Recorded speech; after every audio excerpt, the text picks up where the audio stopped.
25 मई 2013 का दिन छत्तीसगढ़ के इतिहास में काला दिन था। इस दिन बस्तर की झीरम घाटी में नक्सलियों ने कांग्रेस की परिवर्तन यात्रा पर हमला किया था और जिसमें 30 से अधिक लोग मारे गए थे। इस हमले ने न केवल कई परिवारों की खुशियां छीन ली, बल्कि छत्तीसगढ़ और पूरे देश को हिलाकर रख दिया। 12 साल बाद भी इस घटना का दर्द लोगों के दिलों में ताज़ा है। दरअसल 2013 में छत्तीसगढ़ में विधानसभा चुनाव होने वाले थे। कांग्रेस ने सत्ता में वापसी के लिए परिवर्तन यात्रा की शुरुआत की थी और ये यात्रा सुकमा से जगदलपुर जा रही थी। ये लौट रही थी वहां से।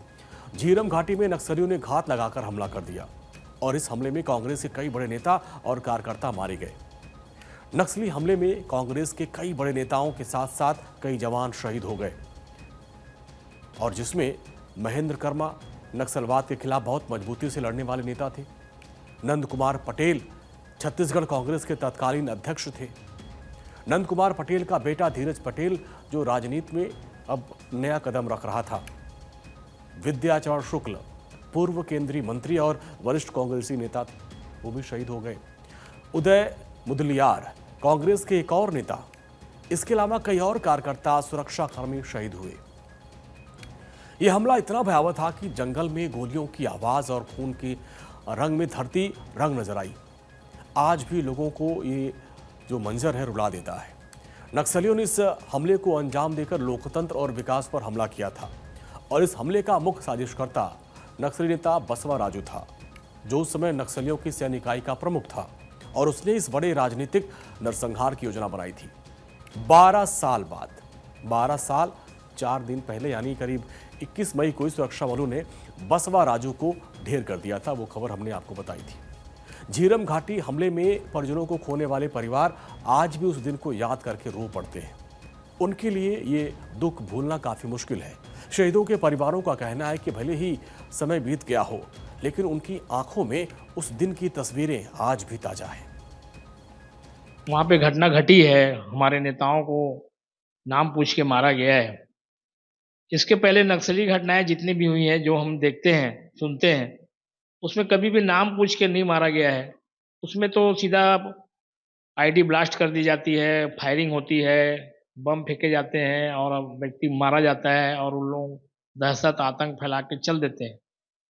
लेकिन जिस प्रकार से पहली ये घटना है जिसमें विपक्षी नेताओं को मारा गया, टारगेट करके मारा गया। वहीं 12 साल बाद भी पीड़ित परिवारों के कई सवाल अभी भी है, जिसका जवाब बाकी है। नक्सली लोग पता नहीं उनको क्या चाहिए। मतलब इतने सारे पुलिस वाले मासूम लोग को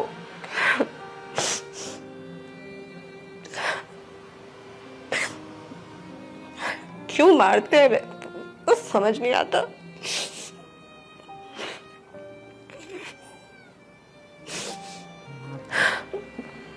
घाटी में इनका गाड़ी को उड़ा दिए बम से। हम लोग भी जस्ट पहुंच ही गए। जस्ट बाद एक ट्रक था, 3 आदमी ड्राइवर को और 3 मजदूरों को भी लग गया गोली। तो जस्ट हम लोग ट्रक के पीछे हो गए, तो हमारी गाड़ी को भी आया तो कांच छर पूरा फूट गया। क्या का गोली है आया और केरकेटा साहब के सर पे लग गया। सर उधड़ गया तो उसका खून मेरे ऊपर फेंक दिया पूरा। मेरे पास इंसास राइफल था और गेट खोला और नीचे गिर गया। मैं पलटते पलटते जिधर ज्यादा गड्ढा था झीरम घाटी में, उधर चला गया मैं। 25 मई 2013 दिन आज ही का था और ऐसे में बात की जाए तो यह दिन छत्तीसगढ़ वासियों के लिए एक काला दिन की तरह है, क्योंकि आज ही के दिन नक्सलियों ने छत्तीसगढ़ के कांग्रेस के परिवर्तन यात्रा पर हमला किया था। इस हमले में, इस झीरम कांड में कांग्रेस के शीर्ष नेताओं समेत करीब 30 से ज्यादा लोगों की जाने गई हुई थी। माइंड को करीब 12 सालों बाद हालांकि नक्सली संगठन के महासचिव बसवा राजू को मार गिराया है, लेकिन अब भी उस इलाके में जो पीड़ित हैं उनकी सशक्ति आवाज है, उनके कई सवाल हैं। हालांकि उस इलाके में आज की जो तस्वीर है वो बदल चुकी है, वहां की दशा और दिशा बदल चुकी है। ग्रामीणों के विश्वास से सड़कों का विस्तार हो चुका है, उस इलाके में विकास पहुंच चुका है। लेकिन बात की जाए तो आज भी अगर मिलना है तो उन पीड़ितों को न्याय की उम्मीद है।